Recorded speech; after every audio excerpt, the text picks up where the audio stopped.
GT4 European Series is at Spa-Francorchamps this weekend, and qualifying is coming up. It is relatively early in the day here. It's 10 local time. It's already very hot indeed, with a temperature of over 30 degrees. And the teams, the drivers, are set for a very hot weekend with two races, one today, one tomorrow, and today's is the only night race of the season. It's going to start, all being well, around about 9 this evening, and it will go into the darkness, and that promises to be quite a spectacle. It is, as ever, one driver, one session. So the session we're about to have will form the grid for race one, tonight's race, and then a little bit later we'll have, after the short break, the session that will determine the grid for tomorrow. Spa looking absolutely fantastic in this very un-Spa-like stiflingly hot weather. David Addison and Joe Osborne trackside. Bryn Lucas and Gwenelle Longier are down in the pit lanes, plural for us, because we link the F1 pits and the endurance pits together. And umbrellas are a popular thing this weekend at Spa. You might argue they always are, but for a change, it's to keep the heat off, not the rain. Yeah, sunshade is the name of the game, and that's going to be hard for the teams to work out tyre pressures in this short qualifying session. There is a minimum, so they can't start too low, that's for safety, but there's a very small window where they're at their happiest, and that's going to be difficult there to keep them in these very warm conditions. So the teams getting ready. Very important things for engineers to look at data, drivers to check Instagram and make sure that they're bang up to date. So first driver aboard. We've had, of course, two events so far. The first two races of the season at Paul Ricard. Then we went to Monza. Three classes. We've got silver, remember. We've got Pro-Am and Am. The Am Championship being led by the Brunhagens, Mikael and Christopher Brunhagen, although they've yet to take a win. They had a pair of thirds, then a pair of seconds. So technically it should be a pair of wins this weekend. But the honours in Pro-Am at Paul Ricard went the way in both races of Julien Brichet and Nico Ferrarant, who were then upgraded, and Max Kronberg and Daniel Blichler took a win at Monza, and Julien Ripper, the solo driver, took the other. Joachim Walder and Victor Boveng have had a win in the Pro-Am competition, so also have Daniel Drexel and Chris Solkelt. That was at Paul Ricard. Monza success went the way of Max Schiavone and Maurizio Coppetti in race one in Italy, the very popular win for the Italians in the Lotus, and then Vinny Beltramelli and Sacha Bottoman were victorious in race two. But in the Silver Cup, it is all about Cedric Fuchs and Enrico Thurderer, because they've had 3 wins out of 4. The only other people to win, Lucas Cartel and Hudson Schwartz, the Belgian-American partnership that won race 2 at Paul Ricard. And to win 3 out of 4 in GT4 Europe, Joe, is quite something, because this is an ultra-competitive championship. Yeah, and 40 cars on the list. It's hard to see where the winner comes from at times. Free practice 2 yesterday was a McLaren fastest overall. And the McLaren has always gone well here at Spa. Here's the layout, 19 corners, 7 kilometres in length. The McLaren so good in the corners but lacks in the straight. But because the long straights are after a corner, the McLaren enters the straight faster and is still good at the end. But a very interesting lap here at Spa with every sort of corner. And again, that's why it's a driver's favourite. It is indeed.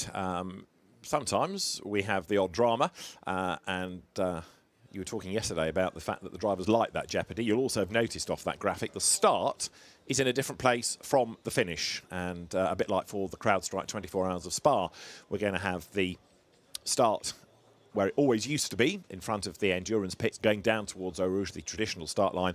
But the timing line, the control line, if you prefer, is coming out of the chicane, and that will be the finish. So the first lap is not a complete lap. There are the cars ready for Q1, all ready to go out of the assembly area, ready to power up the hill from pit exit, and then we'll be in business for our first session.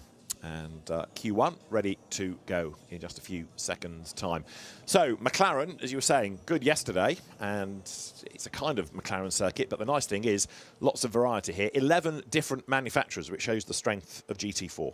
Yeah, it's incredible, isn't it? As we get the green flag underway, it's Full Send Racing Aston joining us from the British GT Championship. Of course, racing here last weekend alongside FFSA, the French Championship, which is GT4 only. But yeah, to have 11 manufacturers shows you the strength of GT4. And the strength continues, you would say, with Porsche announcing their new GT4, now based on the 911 rather than the Cayman. So out they come. Ford Mustang represented, lots of Toyotas. Some of these teams and drivers were here last week. There was a round of the French Championship and many of the teams double up anyway, but for the interlopers was a useful test exercise. There's a car there that doesn't want to get away, number 74, Aston Martin. That's the car of Clement Seiler and Pedro Garcia. I think it's just the size of the grid. They're having to release them in columns, and Seiler's just at the front of the last column that's going to get released. So it should feel like it's going on for an eternity. Hopefully they've been let out in the order they arrived in. I've had that before when you're in the holding area. The marshals swap over. They don't know which one was there first. So hopefully Seiler was not the first one down there. Otherwise he will be feeling aggrieved. I thought there was some body language from that marshal, sort of making sure he was okay. But anyway, we'll hope the car gets out. Clement Seiler was involved in quite a big shunt at Monza, wasn't he, last time out? So the Swiss driver back on track. And as ever, drivers looking for track position. You just saw the Meloni family BMW go through. Paolo Meloni, when he starts the second stint of race 1, will take part in his 100th GT4 European Series race, although that was a car that came back yesterday on a flatbed, having had a drama in the free practice 2 session. Mustangs there letting the traffic go, traffic being the bulbous-nosed Toyota Supra, a car that always seems to have gone far, far better in GT4 in Europe and in France than ever we saw in the UK, but competitive last week in the French Championship as well. Yeah, and competitive in free practice 2 yesterday as well. So, yeah, that could be a car, a brand to look out for. These cars all have to get their tyres up, so it'd be interesting to see if anyone's ready to go at the end of the outlap. A lot of the time we see the outlap and then the first flying lap being used as a second prep to get those tyres in the window. A lot of the cars will have the live tyre pressure system, as see Mercedes going really slowly there, trying to find a space. Amazed that no one's going past him. Is that a problem for the car? Because that is very, very slow, and I'm worrying it's now the latter. And that, number 111, is the car that's taken the 3 wins. That's the Federer and Fuchs entry. Enrico Federer at the wheel of it.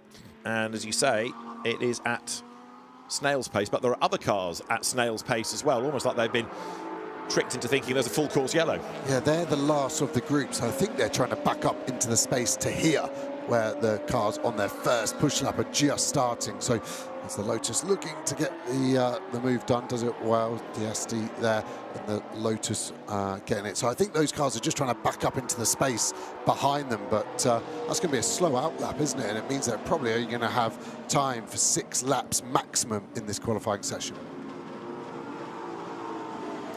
So there, heading up the hill, is Darren Turner, who was here a week ago, victorious within GT4 in British GT. I'm really worried he's going to get held up by those slow cars, of which the Mercedes is the last one now. And you can just see it diving down the hill into Brussels. So they should have to get out of the way, but doesn't mean they're going to, as Darren goes through turn 8 at Brussels now. Look at that slow Mercedes. He's been super aggressive. Is he picking up the pace now to try and stay in front of the Aston? We've got a race going on in qualifying 1 here in the GT4 European Series. So Darren Turner, as you might anticipate, given his huge experience and success, becomes the target time setter within the first sector. And the Aston Martin, coming from the Grange Racing by FSR stable, down towards the Piff Paff. Darren Turner benefiting from all of the track time in that 2-hour race a week ago, now knowing fully what to expect from a GT4 Aston around here, especially in these temperatures. Yes, the Merc going to get out of the way. I was going to give him a mega tow, and purple sector 2, of course, which is because he's the first car through. Sector 1 has only just been beaten by the Porsche of Nico Ferrand, so it's going to be a good lap from Darren Turner. It's going to have to be in the 28s, I think, to be a pole position. Track temp so high, it's actually quite hard to call where it's all going to go. And Darren's actually backed out of this lap, so an interesting one there. Maybe he thought the Merc was going to compromise him after a strong start to lap. He's backed out of this, and it looks like a few cars behind as well. Everyone very, very focused on making sure they've got track position. Indeed so. Darren Turner is going to go again. Others are pressing on. We've yet to have a proper flying lap offered up. And there, number 24 Porsche, is the JSB Competition car. Nico Ferrand does Q1. And Ferrand now looking very good indeed, 2 absolute best in the sectors. And although there's traffic ahead, at least that car is going to get out of his way. So the Cayman of Calvin de Groot moves to one side, and Ferrand should be on target here to get somewhere close to, if not better than, Stefano D'Aste's top time of a 2 minutes 31. So you've got Lotus ahead of Audi at the moment. Benjamin-Lariche from Vinny Beltramelli. Ferrand has now lost his absolute best sector one to the Ginetta of Hugo Modrica. Sorry, to the Porsche of Hendrik Still, I should say. But now, out of the chicane comes Ferrand. He heads up towards the line. Is this going to be provisional pole position? The answer is yes, it is, because Ferrand goes through to do a 2:29.805. Good lap. Really good. He's hooked it up there, hasn't he? Is the car got any more? It's the Ginetta in the background going slowly. That looked like a problem. It's managed to get going again, but that's not going to help them in their quest of a good qualifying session. D'Aste here is about to get some traffic, isn't he? And it's a purple sector one for him, as you can see on the timing graphic, but the Audi looks like it's going to hold him up, and that's why the driver's so keen to make sure they got space, because when you start tripping over each other, it's lap time that is gone forever, and you've got the bad and difficult decision to make. Do I back out of the lap to try and make sure the next lap's clear, or do I just soldier through and hope it's an okay lap time, even if it's traffic affected? Yeah, certainly pressing on is the experienced Stefano D'Aste, who through his company prepares these cars. Nico Ferrand, though, has gone quicker yet again within the first sector. It's good to have that Lotus going nicely, isn't it? And two of them now to bring back a bit more data. Got a slow Mustang there trying to get out of the way. 61 is the Academy car with Nathan Van Springel at the wheel, and thankfully that didn't seem to get in the way of anybody. Actually, Van Springel picking up pace the other side of Piff Paff. Yeah, I thought we saw something hanging down low underneath the car, like the exhaust, the manifolds, but maybe that's just how they're set up. Gets out of the way again, so potentially now just trying to find some space for another push.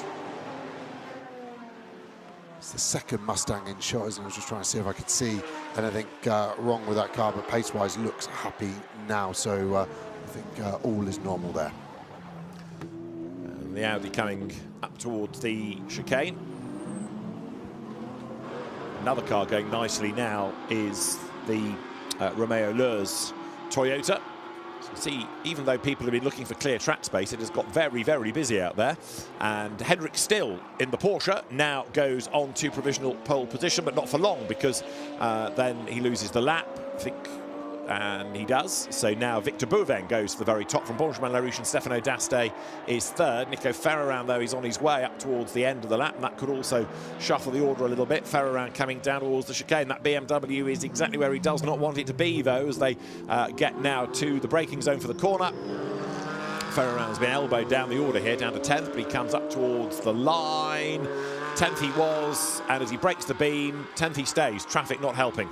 The BMW just compromising that sector, and then he doesn't get past him for turn one, so that's going to be almost the whole lap now ruined before he's even really started it.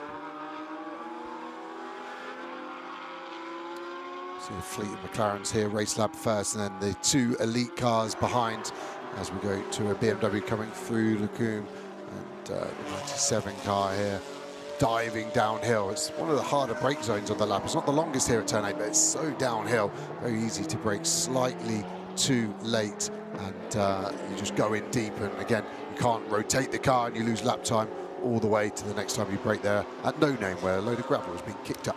Has indeed, as McLaren goes top now, number 77, the McLaren of Yanni Stevenhaydens, to the top of the times. Another car that's been looking rapid over the course of the season, and 0.7 of a second up now is Stevenhaydens from everybody else. So that's, again, a very good effort early in the session, which is, in fairness now, rattling through, isn't it? Because the drivers coming towards the halfway point of their 20 minutes, with now D'Aste having done another absolute best here in the Lotus in the first sector. That's Charlie Robertson's McLaren ahead of 77, coming down now through Bruxelles. Yanni Stevenhaydens, the fastest driver, but Stefano D'Aste looking to try to change all of that. We still haven't got a lap out of Van Springel in that Mustang, have we? No, he's on a lap now, so I think he is going to post it. The Lotus, a bit like in GT3, is a bit of a Sector 1 hero for the Audi in GT3, that is. and it then struggles in the mid part, and again in the last sector. 35th at the moment for this Lotus. I think this lap should be good enough for top 15, maybe top 10, depending on how this final sector goes for him. Across the line, third. Wow, that last sector was much stronger than I was expecting. It was a purple sector 3 as well. So sector 1 and 3, amazing for the Lotus. It's the middle sector where he's losing 1.3 seconds over the lap, but sector 1 and 3 so strong, it means at the end of the lap he's only 6 cents down. And this is where the BOP works in all of these cars, trying to take normally aspirated and turbos, mid or rear or front engine cars and make them all competitive against one another. You will have strengths at certain parts of the racetrack and others where you feel a bit as though you're hamstrung, but the McLarens looking good. A 1-2, Yanni Stevenhuyden's ahead of Charlie Hart in the times, and absolutely on the limit though there. Both Charlie Robertson and Yanni Stevenhuyden's coming out of Blanchimont. These cars, of course, don't have as much aero as a GT3 car, so they might be slower, but equally there's a lot of work the driver has to put in to keep them on the road. They can't rely on the aero to do it for them. Yeah, you can see that on the exit of Blanchimont as Steve Hayden's goes slightly slower, only by 4 or 5 thousandths of a second. Robertson goes third in front of him. Robertson's lost a few laps, definitely one anyway to track limits, as we look at Charlie Hart, the third McLaren that's in second place. So at the moment it's a 1-2-3 for McLaren, but also a 1-2-3 for Elite Motorsport. Which they might short-term think is great, but then if all the other teams go and say to the technical team, oh, those McLarens are too fast, the last thing they need is a BOP adjustment before the race. So they may have shown their hand a bit too soon here. So Charlie Hart into the chicane, and Charlie, third generation racer. Dad Chris was a very rapid club racer, and grandfather Stan was one of the early band of truck racers from the UK. Charlie over the timing line, and that lap puts him fastest then, a 2:27.749 by 0.3 of a second. Really good effort that by Charlie Hart. Yeah, as Tiasa goes through sector 2, and that's an illustration again of that bop we were talking about. This car is 4.5 tenths quicker than the McLarens in sector 1, loses over a second in the mid sector where the McLaren is so strong, and again is strong in the last sector, but the McLarens actually stole the purple sector 3 on that last one with Charlie Hart's lap. That at the moment is provisional pole position. So down to the chicane, looking for the reigning champion, Benjamin Lariche, who's had a very tough start to the championship defence. That very slow Mercedes that we talked about earlier on of Enrico Federer is 18th. This is Lariche heading for the timing line then, but he's down in 1, he's down in 2, and he's down in 3, and he stays 6th. So that lap never really came for the Audi. Got to say at the moment the Mercedes are really struggling, because the first one is Luc Ibanez, and that's down in 16th in the times. Yeah, and they were here last weekend as well, weren't they, in the French Championship, getting more track time. I'm amazed the amount of green sectors still being posted, so people still able to improve even after 4 laps. Some cars doing 5 now, and that seems to be the drop-off as the cars have done 5 laps of boxing. So maybe everyone now getting to the last lap of where this tyre then starts to lose its peak. Here in the meantime is the Aston Martin from the Racing Spirit of Le Mans team. Clement Seiler at the wheel, and he may have been slightly late out in the queue, but Clement Seiler now 25th in the times. Darren Turner, by the way, is pitted, but he's only 22nd in the car that was a winner here last week in British. Right, Clement Seiler up through Blanchimont. Good start to the lap, but he's lost time in the middle sector, hasn't he? Yeah, the Aston's struggling probably more than Mercedes. Darren Turner, sorry, is 22nd overall and the fastest Aston at the moment. Seiler might be able to do something about it by the end of this lap, but yeah, seemingly Aston Martin and Mercedes, both front engine car, both very similar in their architecture, of course, sharing a lot of technology between the two brands. As he crosses the line, and he goes up to 22nd, so he just goes in front of Darren Turner by 1300ths. He puts himself on pole in the Aston Martin class then, yeah, goes quickest of the Astons. This is Nathan Van Springel in the Grunt & Go Mustang. And a drama there, look, for the number 9 Toyota, which is the Romeo Leurs car, and that looks like it's mechanical because he's trying to reverse off the circuit up at Les Combes. And the fact that he's got the presence of mind to do that is very impressive. So he's managed to park it and reverse it into the gap. Race control will be delighted with that. Yeah, he should be given like another couple of track limit warnings, shouldn't he, the race for good behaviour. But I don't know if that had drive or was using gravity to go backwards, but it's obviously done something at the end of the camera straight that's not happy. We should go on board with Van Springel. So now we're coming through Blanchimont, this first left kink, easy flat. Just going to go quiet to listen to his throttle input as we turn into Blanchimont. fair big lift, and I think the McLarens are close to being flat through there. So again, the difference in BOP, the horsepower of the Mustang, meaning it's got to go slower in some of these corners because its approach much, much faster. You can see the NASCAR style rear view mirror as well as we box at the end of that lap. Just going back to that Toyota Romeo Lurs, the problem they've got now is getting the car back, never mind getting it sorted for Q2. So it could be, in fact, that the second driver, Roberto Faria, returning to the championship for the first time this season, doesn't get a go. Yeah, that's very true. Unless it's an on and off job and he can get back, it's going to be difficult there, as we see Robertson pushing on. No green sectors at the moment as Lurs walks away, but this can be a call if Robertson finishes this lap. At the moment, he's a couple of tenths down on his best, and he needs to find 3.5 tenths to go up to second. Quite a few drivers are pitted early to get the next driver set and ready.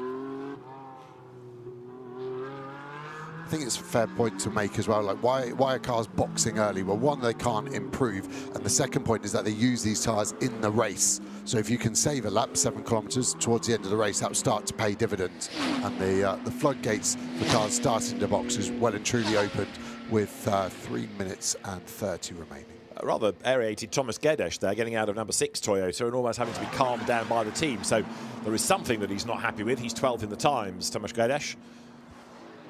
Another of the Supras here is 87, that being the car of Hudson Schwartz. He and Lucas Cartel, the only other winners within silver this year, but it's only 19, so maybe, again, this is not a track, not a BOP for the Toyotas. The best of them is 8th, and that's the car that's stranded.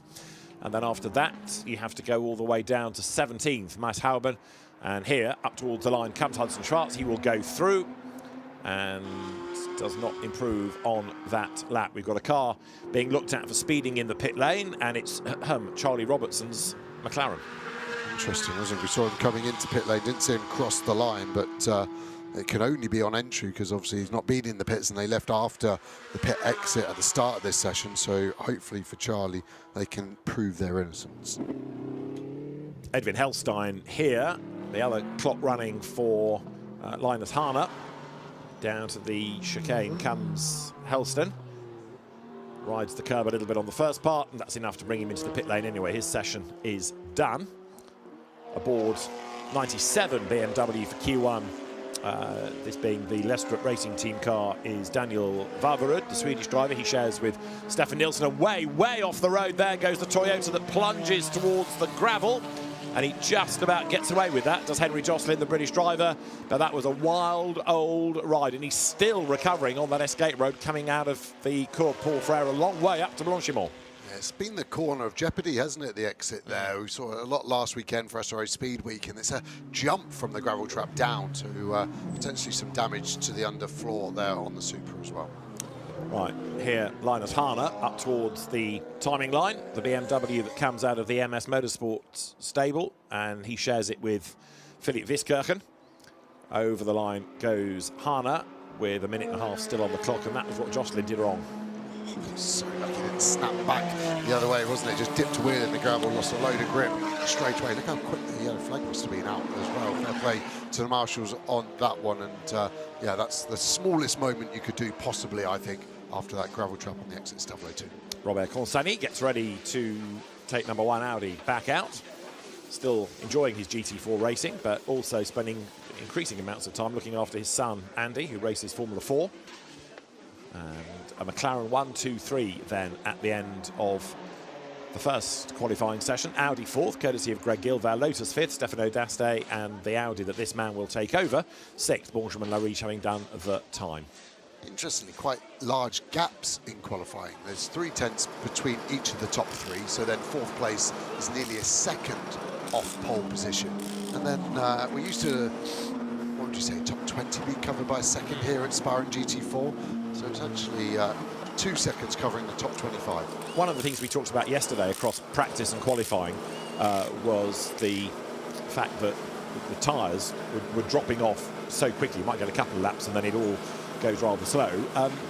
GT4 having the same problem? I know it's a different type of tyre. It's out of the same stable. It's a Pirelli tyre. But are the GT4 teams suffering the same thing? You would say so, because everybody inside the top 10 did their lap on their second or third flying lap and then that was it. No one's able to improve after that, so the drop-off seeing quite severe, and it isn't just the pressures, it seems, it's actually the surface temperature, because the track temp's so hot. It's at 41.2 degrees now, as we look at Charlie Hart, looking quite calm. I think he wants to have a big smile. He knows he's on camera, and he knows he's probably just done the lap of his career to be on pole position of this 44 car field.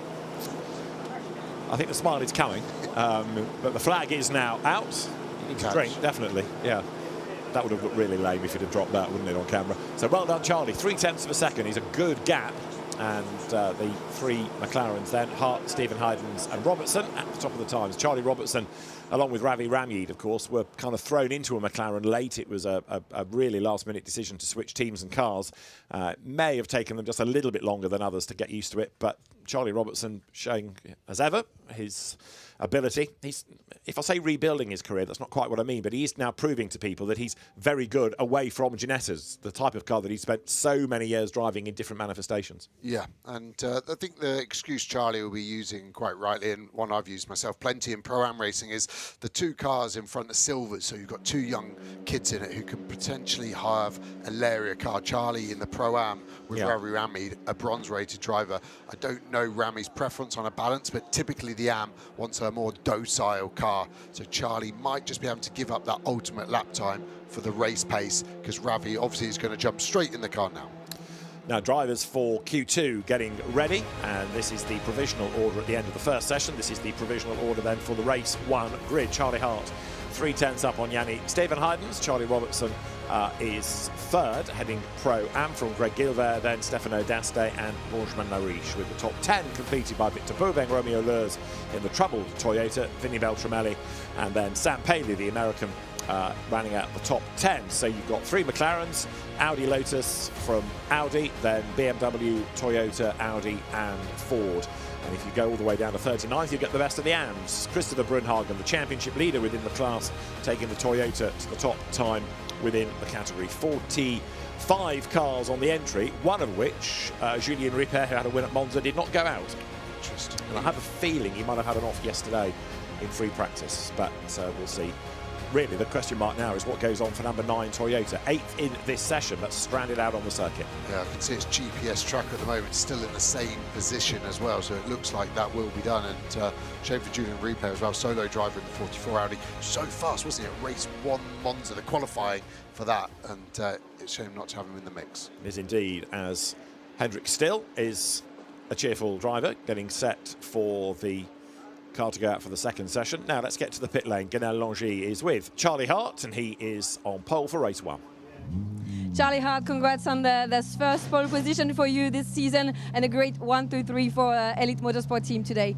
Thank you very much. Yeah, really well done to the team first and foremost. The car was very, very good. We've been working on the setup very tirelessly all week, and yeah, that was probably one of the best laps I've ever done. Just hooked it all together really, really well. So yeah, really pleased with the result for the whole team. Congrats. Thank you. Yeah, really happy Charlie Hart, and kind of proving one of the big strengths of GT4 racing. There's been, certainly from the UK, but I think France has had it as well, this real wave of drivers coming out of either karting into GT4 or maybe a year of single-seaters, or in the UK, Ginetta Juniors, and then bang, straight into GT4. Yeah, of course, there's an AM element to it, but this wave of young guns really showing the strength of GT racing. Yeah, not much strength in that front right corner for McLaren. You see the deflection on it, and that's an odd bit because it wasn't on the curve. That was something I've never seen before, to be honest. So maybe the team will want to have a look at that. But yeah, you're right. The strength of these young drivers now is very, very good. They're coming away from the single-seater route, realising it's a bit of a closed shop in terms of making a career out of single-seaters, but GT offering a platform that goes on a long way now when you incorporate GT2 now starting to grow in traction grid size-wise. And as for that deflection, we'll see what Elite does. We know that the team listen to us. Steph Bush from Elite Motorsport is a regular communicator if they've heard us talk about something and they've rectified a problem. So we'll see whether or not that is an issue on that McLaren and what needs to be done. If it weren't for the super slow-mo, we wouldn't have seen it, I guess. Right, Q2 is getting ready to go. It's another 20 minutes on the clock. There are the teams ready to release the cars, and when they do, we will be in business for this grid that's going to determine race 2. There is your 3-time winning Mercedes, with now Cedric Fuchs behind the wheel. Not a great first session for Mercedes. We've gone green, and that means then that now 20 minutes are counting down as the flag is waved and the field trickles, for the moment at least, down towards Eau Rouge. Hard one for the teams to know what to do, isn't it? Because they didn't need the full 20 minutes in Q1 to set their time, but there was no red flags to get in the way of that. You would want to wait for the track to be clear at the end, but another 20 minutes of this sunshine, the track temp only going up, the track potentially getting slower as well. We see a lot of gravel getting dragged on as well, don't we? So I think we might see a few cars maybe delay their pit exit by 3 or 4 minutes just to work out where the space is once cars are up to speed on track. Talk about the fact you've got the 2 different pit lanes. When you were racing here, did you have a preference, top or bottom pit lane? Top, just because there was a toilet in the carriage. Creature comfort's important, fair enough. Right, Ruben Del Sart gives the Toyota over to James Sherrington, the British driver. Ruben, although he's French, somebody else that used to race in the UK, came from the Ginetta Junior ranks. James Sherrington out of saloons and the Mini Challenge. His father Patrick, Sports 2000 racer, and James's uncle, a chap called Steve Lydon, used to be in the early to mid 1990s the man who ran the historic sports car club race organising body in the UK, so a real family affair. James Sherrington coming to European racing this season. Right, despite the fact that they've already had a session to try and work out traffic management, clumps of cars have got themselves together coming down to the Pouin double left. There is number 310 Audi that was in the wars at Monza with lots of damage, but Sergiu Nicolai, one of the 2 Romanians, along with Tudor Tudorache, who drives this car. That's the Vili Motorsport entry. Remember, it had a problem in race 1 at Monza and ground to a halt on the pit straight. It had its hardship lap on the Sunday morning, plunged off the road, took the barriers down and did a huge amount of damage to it, the barriers and the timetable. And the good news is they are back this weekend. Really sedate exit from the pits for some. Again, looking for track space, and yet not everybody has achieved it. Yeah, and these cars really jostling, aren't they, for that lead on this outlap. But the problem is there's so many cars on their outlap, there's not going to be much of a lead. They're going to merge into a huge gaggle of cars stretching around the whole lap. And again, the Mercedes with this slow outlap looks like they're really trying to bring the tyre in nicely and look after it. The big benefit for that could be at the end of the race, as the tyre gets to the end of its life. It likes to be brought in gently, and that could be a positive towards the end of those races for the Mercedes. We'll keep an eye on that. Out of the chicane, then on to the first start-up lap, if you like. You can see it's not a proper push lap because of the amount of weaving, still trying to get the temperature into the tyres. Temperature here now nearly 31 degrees, and we are not quite at 11 in the morning, so it's another hot day. Yeah, Ravi Rami just getting down the inside of the Alpine to make it an elite 1, 2, 3. Assume they're running in that order in terms of speed of drivers, potentially to drag each other around and be able to go. As we see the Astons there getting past this Toyota Supra. Is that the 9 car that had the problem? No, it's not. No, I don't think that has ventured out. It doesn't appear on the timing screen for this, so looks like number 9 is not going to be taking part. As you see there, Mikael Brunhagen, the AM Championship leader. Down towards La Source goes Dan Lavery in the Aston that he shares with Darren Turner. Sergiu Nicolai goes through, and at the end of the next lap we'll start to see start-up lap times. Of course, completely standalone this from what we had in the earlier session. Paolo Maloney getting out of the way at the Cours Paul Frere, enabling the Lucas Cartel Toyota Supra to go by, and that Supra looks rapid. So Lucas Cartel here, I think he's going for a time. The Belgian driver eager for good honours on home soil. Paolo Maloney then in the end for a slow start-up lap for him. And this is the issue that you have, isn't it? Some people may not be on a push lap. You are, and all of a sudden your lap falls apart because you get the slower car at the wrong part of the racetrack. Yeah, and as the slower car, you obviously want to get out of the way so you don't get in the way, but you don't want to get a load of dirt on your tyres either, so you always want to stay as close as you can to the racing line, and that's the hard kind of balance you have to play. Indeed so, up towards La Source. Then comes the field. Blue flag busily being waved by the marshal in the background as they come out of the chicane. Here then is the SRO Motorsport by Schnitzelarm Mercedes. The squad was here last week running GT2 cars at Speed Week, and now Cedric Fuchs, 3 times a winner this year, comes out of Blanchimont, but again, he's hardly on the pace, is he? Yeah, he's just real backed off again to try and find the space, but hard as a drive to get your eye in when you have to go fast, slow, and then when you finally do get to your attack lap, you're not 100% sure where your braking references are because you haven't done full lap. That's a huge slide there, considering he's meant to be looking after this tyre. Yeah. By the moment. I didn't think he was going that fast enough to slide, but anyway, you're right, it was quite a moment.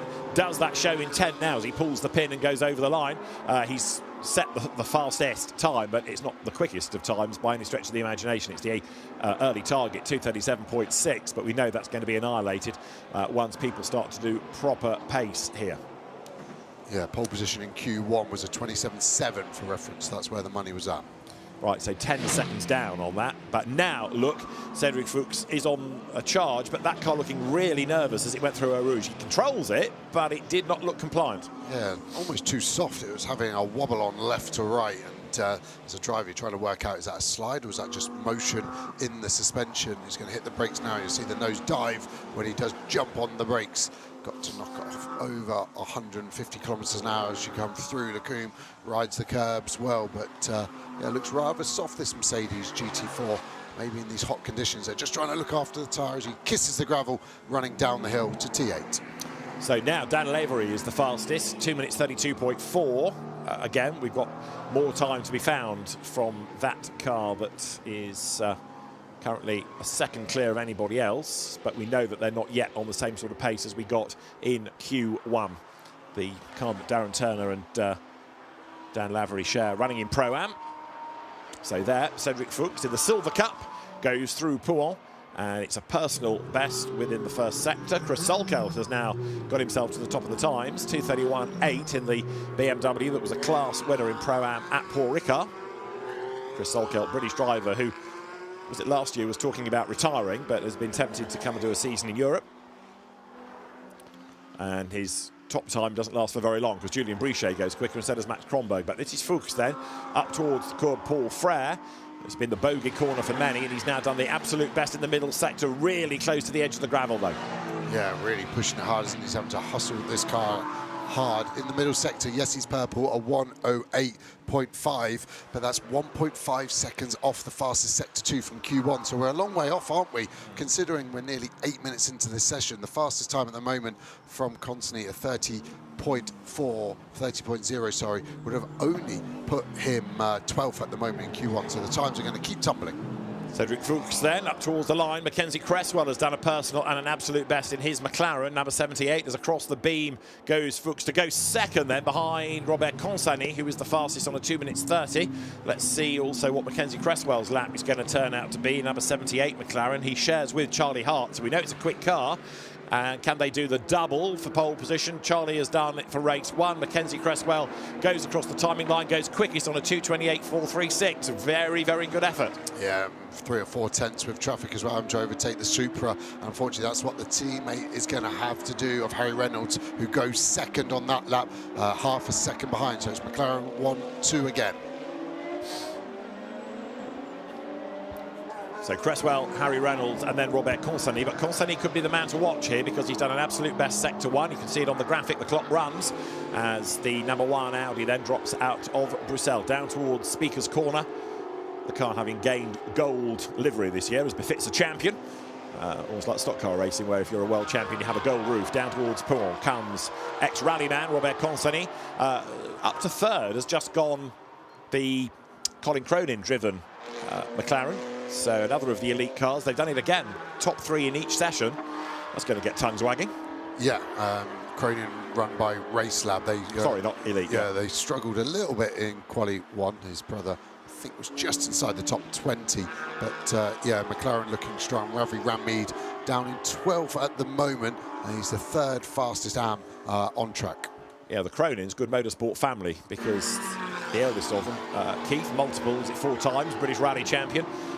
Some rally, some race, and there seems to be a never-ending tap of drivers out of the Cronin family. Right now, though, it is almost 6/10 of a second between Mackenzie Cresswell and Harry Reynolds for the fastest time in the session. Lucas Cartel's Toyota has just gone 3rd, and James Sherrington's Toyota 5th. Supra's looking a bit more racy in this second session, aren't they? Now, all of this is pushing Robert Consani down the order. Let's see what he can do at the end of the lap. 6th is where you find the Audi at the moment. The time to beat is a 2:28.4. Up towards the line comes Robert Consani, and as he breaks the beam, he goes up to 3rd on a 2:29.3. Yeah, good lap, and the car still okay. Wasn't his best sector 3, but his sector 1 is so strong. He's carried that car all the way up inside of the top 3. The Daniel Varver and Stefan Nielsen BMW is being investigated, working on the car during Q2. So you're not meant to be doing running repairs without the permission of the stewards. We discovered this in the GT3 qualifying session for the 24 Hours of Spa last night, with cars losing lap times for unpermitted work being done. Mackenzie Cresswell then is the fastest. 2:28.4 currently is the top time, and McLaren, Audi, Ford, Toyota is the top 6. Different look compared to the first session. Yeah, really is, and it shows you what the drivers can do. There'll be a bit as well in the fuel being burnt off. Some cars run better proportionately when they burn that car off, and the Supra looks like it's one of them, doesn't it? Cartel here pushing on hard through Bouin again. Potential traffic in front from that fluoro yellow Porsche, and 2 other Porsches having a bit of a race there into the entry of Pif Paf. Now, Lucas Cartel, having improved last time, has been elbowed back to 7th. Why? Because Gabriele Piana's BMW has now woken up. Gabriele, as ever, doing double duty, GT4 and GT3, and he's got the BMW now to 4th fastest, the car that he shares with Thomas Rackel. And Cartel being held up in traffic, not deliberately, but getting well stuck, because he's got a Porsche Sprint Challenge race going on ahead of him. The Caymans running en masse. You've got further up the road Joachim Bulting, and then 2 battling amongst themselves, and that's just destroyed Cartel's lap. They're focused on their own laps, and he's just got stuck. Yeah, he's just going to get past that Porsche, but it's going to be hard for him to manipulate some space with 1 corner to go, and I think that's the problem. He's trying to get out of the way, but held up the other. He has indeed, and that's Alex Papadopoulos, I think, is it? No, it's another of the Toyotas that has been slightly stymied there. So the knock-on effect of the traffic compromising quite a few cars, especially that Toyota that was looking rapid coming up towards the line. So it has got to go again. It was James Sherrington's car, in fact, number 5. This is Eric Evans, GT4 champion in British GT. Great noise as he guns the throttle out of the chicane. So this lap was starting this prep lap. You can see that the time of a 2:31, not the best, but he's created some space. See how late he can brake into turn 1. Nice and stable under braking by the looks of it, all the way down to 1st gear, as we now shoot back to the start of sector 3 in a slow Mercedes once more. Yeah, the SR Motorsport car getting out of the way. That's Piana then. He's up to 3rd now. Gabriele Piana improved last time on a 2:29.4, and as you can see, has done the absolute best first sector of this lap, and he goes through the gravel. Gabriele keeps his foot planted, hauls the car out the other side. That could have been a whole lot worse. Yeah, the car was amazingly stable, considering what we saw earlier from the Supra through that part. Remember yesterday we had in the GT3 session a BMW in the gravel, and it just drove out. And they're not 4-wheel drive, are they? But Gabriele Piana then with a little bit of a squirm through Blanchimont, getting away with that. But then as he comes up towards the chicane, as he backed out of it, I think he may just have done. Yeah, ever so slightly again, just to find that gap in front of him. He's got to be careful he doesn't impede, and he actually just goes straight for pit lane. Yeah, 6 minutes on the clock.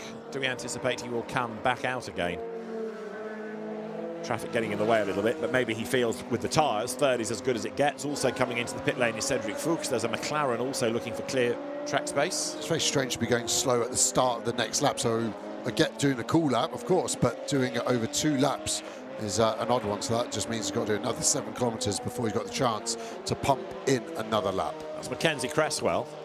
I wonder whether he's just staying out on the basis that if he needs to respond, he's on the track, doesn't have to come out of the pit lane. He can just go slowly around, let things cool down, let the tyres have a breather, and if he has to respond, then he can go again. But in fairness, his teammate's nearly 6/10 back, and Piana, who is 3rd, is in the pit lane. Yeah, there's no one else knocking on the door, is there, really? So, yeah, good shout in terms of just being out there so he can respond if needed. It's the other McLaren, I think, going very slowly, the 77, the yellow car, there nearly getting in the way of the 11 car. Jagish Gaidik bouncing over the curb. A lot of support for Jagish Gaidik at the parade the other night in Spa Town, with specially produced banners saying Jagish Gaidik burning up the parade, and good to see the support for the Turkish driver, you forget just how cosmopolitan an entry we have at the CrowdStrike 24 Hours of Spa these days, with not only the 24 Hours itself, but all the support categories, GT4, Lamborghini Super Trofeo and McLaren Trophy Europe, bringing drivers from all over the world. Lots from Australia and Asia here this weekend, American and Canadian drivers too. So it really is the central focal point of sports car racing for the weekend. Gaydich then down towards Pif-Paf, but this Borusan Automotive car, again, not really looking too flash in Sector 1, and I don't think it will in Sector 2 either.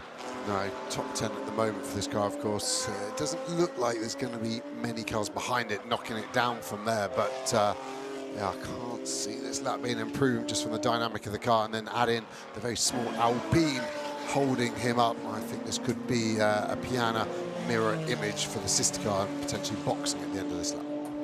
So Jagish Gaydich trying to do what he can, but does not necessarily look late in the session as though an improvement is going to be possible.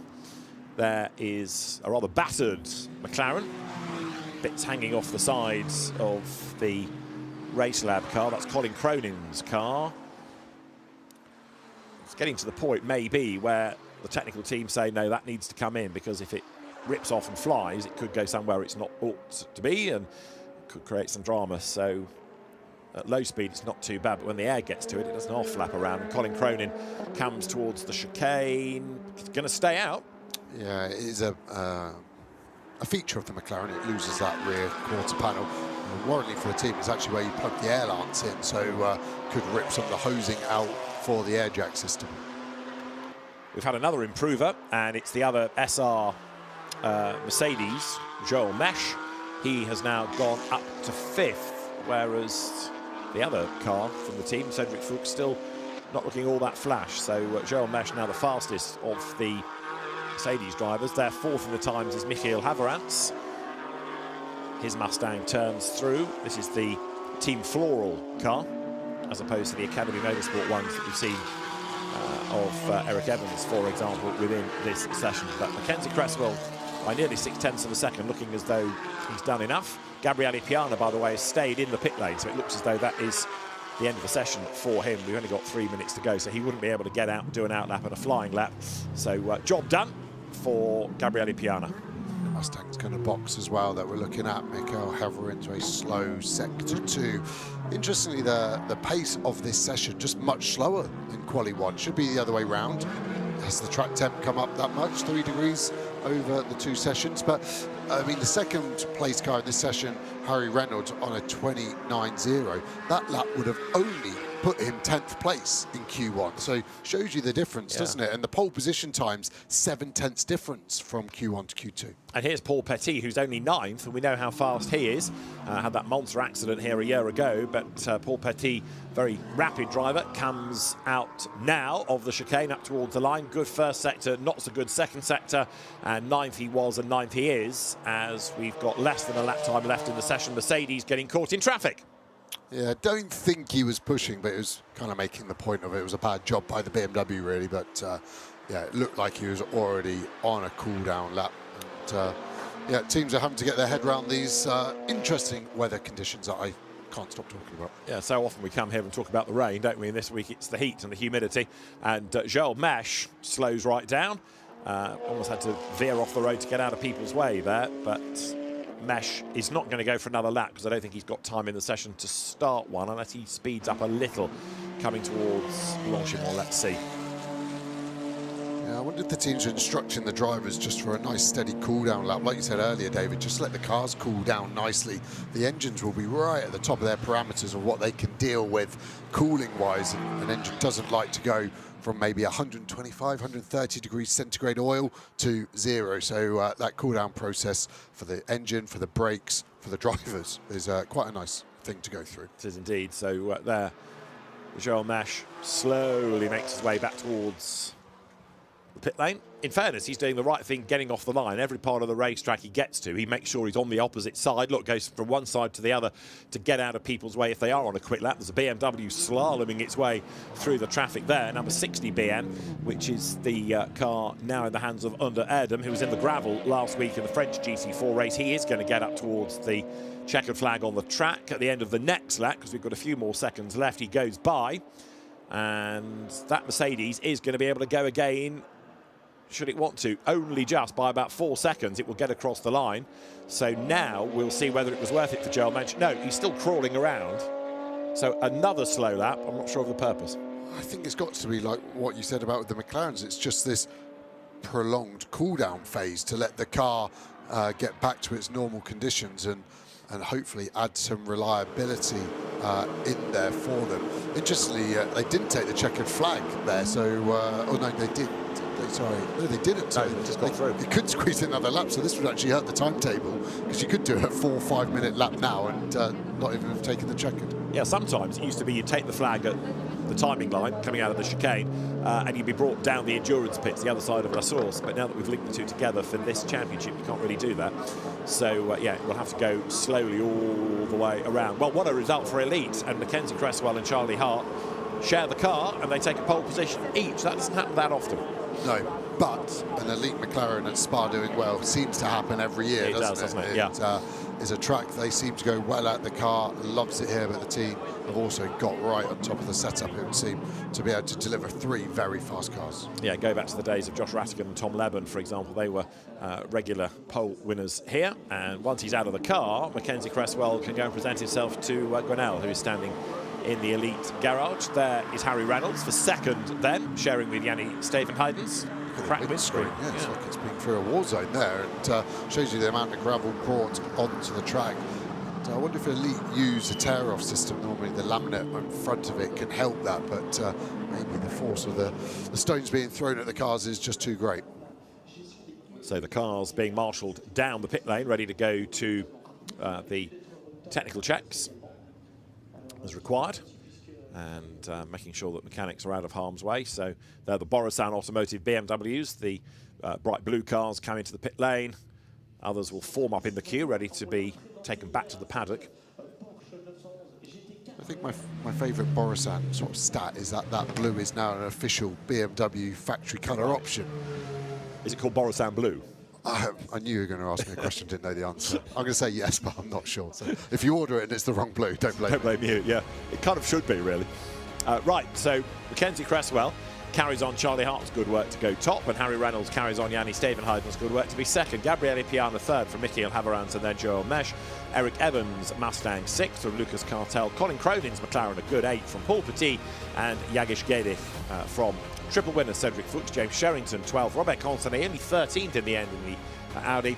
That's Van Westerveld next from the BMW in the hands of Philip Viskirchen, and the best of the Pro-Ams, Chris Solkelt's time in the BMW, with the best bronze being Max Kronberg in the WNS Porsche, or when I say bronze, AM in fairness, but a good effort for the Porsche team. Overall fastest then, that Elite Motorsport car, Mackenzie Cresswell carrying on Charlie Hart's good work, and we'll find out tomorrow how this grid shapes up in terms of the race, but their first race will be this evening.